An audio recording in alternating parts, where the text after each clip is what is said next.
Fala pessoal, Rodrigo Pinto aqui, consultor e trainer pela Agile School. Há algumas semanas atrás eu abri uma caixinha ali no nosso Instagram, então se você já não nos segue no Instagram, agile.school, também recebo muitas perguntas pelo LinkedIn, já estou começando a conectar ali, a fazer uma curadoria das perguntas que eu estou recebendo pelo LinkedIn também para trazer para esse nosso quadro aqui que é perguntas e respostas. Então, eu acho que a forma mais indicada aqui, é a forma mais eficaz que nós temos aqui de transmitir informação e conhecimento para vocês. Beleza? Então, bora lá, então. Gente, vou recorrer à minha colinha aqui, como sempre. Vou pegar as perguntas que vocês me fizeram aqui e a gente vai dando vazão aqui nessas respostas. Então, perguntas de cunho geral aqui na temática da agilidade. Primeira pergunta aqui, em termos de carreira. É possível não ser da área de tecnologia e migrar para a área da agilidade? Então, o que nós temos aqui, gente? Por mais que a agilidade ela tenha nascido dentro da indústria de software, ali da parte da tecnologia, hoje nós temos a agilidade sendo aplicada. É claro que na grande maioria ainda das vagas, né, dos contextos, a gente tem a agilidade sendo aplicada na área de tecnologia, principalmente em software, mas está ficando mais comum a aplicação da agilidade em áreas como marketing, RH, operações, qualquer criação de produtos, ou qualquer contexto ali que envolva o que a gente fala que é o trabalho complexo, né? Um trabalho de natureza incerta, na qual nós temos que organizar uma equipe para solucionar um problema. Então, agilidade, nós temos aqui contextos variados, a grande maioria está em tecnologia. Se você precisa ser da área de tecnologia para migrar para a agilidade? Não, tá? Muito, muito pelo contrário, tá? A gente tem boas, excelentes experiências assim com agilistas que não têm uma formação da área de tecnologia. Então, pessoas que muitas vezes vieram de áreas de humanas, né, de coisas que, ou de áreas exatas, mas que não têm uma relação direta com o software, por exemplo, e foram excelentes agilistas, excelentes Scrum Masters dentro de times de software de tecnologia. Então, mas não há essa necessidade. Não há essa necessidade. Então, a gente pôde ver pela prática que isso é possível. É claro que o conhecimento ele é importante. Então, se você é um Scrum Master, se você é um agilista que atua numa equipe, numa empresa de tecnologia e de software, é importante que você esteja bem municiado ali, que você saiba daquele contexto. Então, você também correr atrás ali, estudar, aprender também com a própria experiência do dia a dia, se utilizar da inteligência da sua equipe mesmo, né? Pedir o apoio do time para te munir ali, de municiar das informações necessárias, tudo isso vai ser super importante para o teu sucesso. Mas, respondendo aí, então, não é necessário o background aí, não é obrigatório para que você atue com agilidade, não é obrigatório que você venha aí da área de tecnologia. Segunda, qual é a hierarquia dentro do Scrum? Ou como funciona a hierarquia dentro do Scrum? Gente, na verdade, o Scrum ele não estabelece hierarquia dentro do time. Então, nós temos 3 papéis dentro do time Scrum: Product Owner, Scrum Master e desenvolvedores. E na última versão até do Scrum Guide, a nomenclatura que está se utilizando são 3 responsabilidades. Nem está se utilizando tanto papéis aqui como um termo para a gente tratar disso. Porque responsabilidades é o que melhor classifica isso. Não existe uma hierarquia, né? O Product Owner tem uma hierarquia sobre a equipe, o Scrum Master tem uma hierarquia sobre os desenvolvedores. Não existe essa hierarquia. O que existe são responsabilidades e cada papel tem a sua responsabilidade. Cada pessoa ali cumpre com aquelas responsabilidades. E existe um respeito entre os membros do time Scrum em atender ali, em respeitar o que cada um tem como de sua responsabilidade. Então, por exemplo, tudo que diz respeito ao Product Backlog, o responsável é o Product Owner. Então, o Scrum Master ou o desenvolvedor, eles não podem fazer nada relacionado, eles têm que respeitar essa responsabilidade, essa jurisdição que o Product Owner tem sobre o backlog. De outra forma, as práticas técnicas são responsabilidades dos desenvolvedores. Então, Product Owner ou Scrum Master não vão mandar nos desenvolvedores. Por quê? Porque aquilo é daquele papel, é daquela responsabilidade ali. O que diz respeito ao processo de trabalho é do Scrum Master. Então, se algum dos outros papéis aqui não estiverem respeitando o processo de trabalho, o Scrum Master tem a responsabilidade sobre aquilo. Por exemplo, se nós temos um acordo, um processo de trabalho ali, no qual nós teremos uma reunião diária, Daily Scrum, todos os dias, 9 horas, se um membro da equipe não participa, um membro aqui do desenvolvedor, o Scrum Master pode chamar aquela pessoa e, cara, entender o que está acontecendo. Por quê? Porque o Scrum Master ele é responsável por aquele processo. Entendeu? Não é uma questão de hierarquia que nós temos entre as pessoas, mas é uma questão de responsabilidade. Para que o Scrum Master cumpra com o seu papel e a sua responsabilidade, ele deve atuar junto dos outros papéis também. Tudo bem? Se houver algum tipo de ingerência, né, entre os papéis ali, se houver algum tipo de desconforto, o Scrum não vai determinar, tem um ponto, uma hierarquia que vai determinar e vai mandar nas demais coisas aqui. Cada responsabilidade ali, então, se for algo do backlog, é do Product Owner, se for algo do processo, é do Scrum Master. Então, cada responsabilidade tem o seu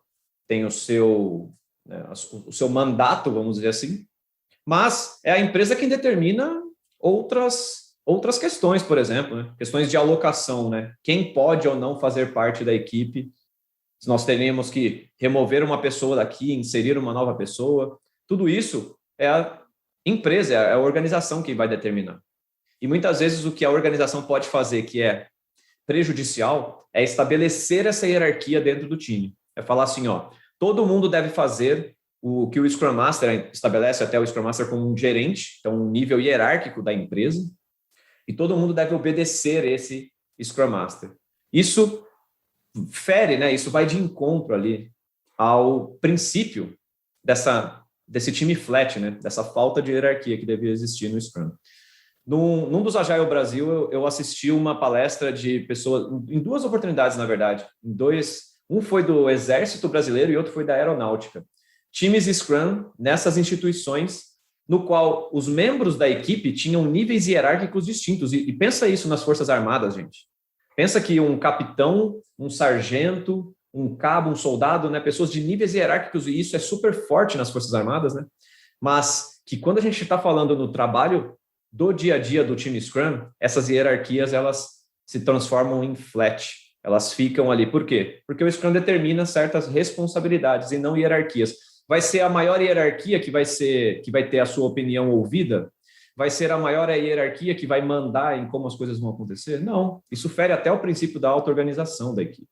Então, o Scrum ele não estabelece hierarquia e temos que tomar cuidado para as empresas quando elas estabelecem esse tipo de hierarquia, se elas não, muitas vezes, vão ferir, vão atrapalhar essa auto-organização da equipe.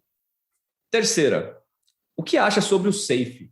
Cara, essa resposta é interessante aqui. Eu acho que o SAFe, gente, para quem não conhece, é um framework ágil para em larga escala, vamos dizer assim. Eu chamaria até de um framework organizacional. Ele estabelece níveis ali de tal maneira que tem pessoas que acabam moldando a sua própria organização para que ela fique com aquela estrutura ali do SAFe.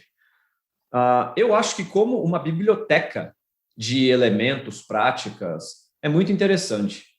Eu só não acho que ela deve ser seguida como um by the book ali, né? Um livro de receitas. E é aí onde eu acho que está o problema, né? Muitas pessoas que pegam o SAFe e querem cumpri-lo by the book ali dentro das suas empresas, e é como se aí é a empresa que tem que se adequar ao SAFe ali, porque o SAFe não se adequa à empresa, né? Porque o SAFe ele é simplesmente uma biblioteca, ele é algo mais genérico.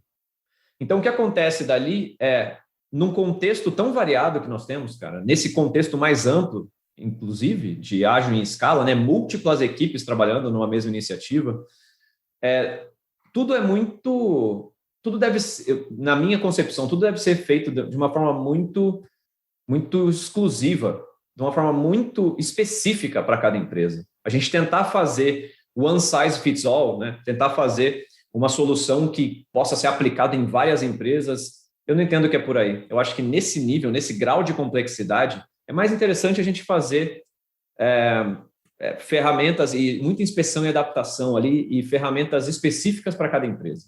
Então, eu acredito mais em frameworks de escala, assim, eu acredito mais em coisas tailor-made, assim. E principalmente nessa linha de você coletar elementos que funcionam. Então, eu coleto essas práticas do SAFe, eu vejo isso daqui lá no Less, tem uma dinâmica bacana aqui do Nexus. Então, eu coleto vários elementos de fontes distintas e eu construo o meu próprio framework. É isso que eu acredito dentro de um framework em larga escala. Por isso que eu não sou muito adepto do SAFe, não. Eu acho que principalmente as pessoas e as empresas, né, elas com pouca experiência, empresas grandes estão tentando fazer essa migração para o SAFe, estão tendo muita dificuldade, porque estão tentando martelar, né, tenta fazer o triângulo caber dentro do quadrado, sabe aquela brincadeira de criança assim? E aí ficam martelando para fazer isso acontecer. Eu acho isso muito prejudicial, não curto. Mais uma. Devo pontuar novas demandas que entram no meio da sprint? Como fica o burn down? Gente, a gente tem que compreender aqui para que serve essa pontuação, né? Então, vamos lá. A gente fez uma pontuação inicial na nossa momento pré-sprint ali, ou no momento da sprint planning, nós fizemos uma pontuação que vai nos ajudar o quê? Vai nos ajudar a determinar o quanto de escopo a gente vai trazer para dentro dessa sprint, o quanto que a gente é capaz de construir dentro de uma sprint. Então, em sprints anteriores, nas últimas 3 sprints, a gente fez, em média, 20 pontos. Então, para essa próxima sprint, que também é do mesmo tamanho, a gente planeja quanto? Mais ou menos 20 pontos, é o que é plausível. No caso aqui, no meio da sprint, surgiram novas demandas. Se isso deve ser pontuado ou não. Cara, depende muito, você não fala, né, que tipo de demanda que é aqui, o tamanho disso. Se for algo irrisório, não sei se faz sentido. Agora, se for algo representativo, é interessante, é importante a gente trazer. Na minha concepção, é importante a gente trazer isso como pontuação. Por quê? Porque ao final da sprint, a gente vai ter essa noção do que a gente foi capaz de fazer. Se a gente entende ali, a gente planejou 20 pontos, mas a gente foi capaz de fazer 24 pontos, a nossa velocity, então, é de 24 pontos. Não aquilo que a gente planejou, mas aquilo que a gente foi capaz de fazer. A quantidade de escopo de trabalho que a gente foi capaz de fazer foi de 24 pontos. Então, esse dado vai ser importante para a próxima iteração, para o próximo planejamento. Então, na minha concepção, se é algo relevante ali, deve ser pontuado sim. Tá? Se for um bug, uma coisa muito simples ali, eu acho que isso aí sai na urina, então também não complica. No caso do burn down, cara, o burn down ele vem numa contagem regressiva dos pontos. Nesse caso, a gente acumulou pontos aqui no meio da sprint, o burn down sobe. Se for numa ferramenta virtual, isso acontece facilmente porque o burn down ele é recriado naturalmente. Se você estiver desenhando o burn down físico, a tua linha ela vai subir em vez de descer aqui, né? Quando surgem novas demandas. Então, tranquilo também com relação ao burn down. Por último, gente, estimar a tarefa se escorregou para a próxima sprint? O que a pergunta aqui está querendo dizer? Eu trouxe uma demanda aqui para essa sprint, não consegui finalizar essa demanda, e aí quando ela fala escorregou para a próxima sprint, essa mesma demanda sai da sprint 5 e entra na sprint 6, né? Então a gente reprioriza para a sprint 6. Se eu devo estimar, novamente, volta um pouco do exemplo anterior. Sim, porque é um trabalho que vai ser feito pela equipe. A estimativa ali ela vai ajudar a gente a fazer um planejamento factível, um planejamento que é mais assertivo. Então, estimar aquele elemento, e se ele foi parcialmente desenvolvido, nós devemos reestimar também, ok? Então, tínhamos lá um item do backlog que era de 10 pontos. A gente fez metade dele numa sprint, então a gente vai reestimá-lo na hora de colocá-lo na segunda sprint, com certeza. Beleza? Tranquilíssimo, gente. Então, essas foram as perguntas. Espero ajudar vocês a crescer no conhecimento e na jornada rumo à maestria da agilidade. Vejo vocês na próxima sprint e até mais.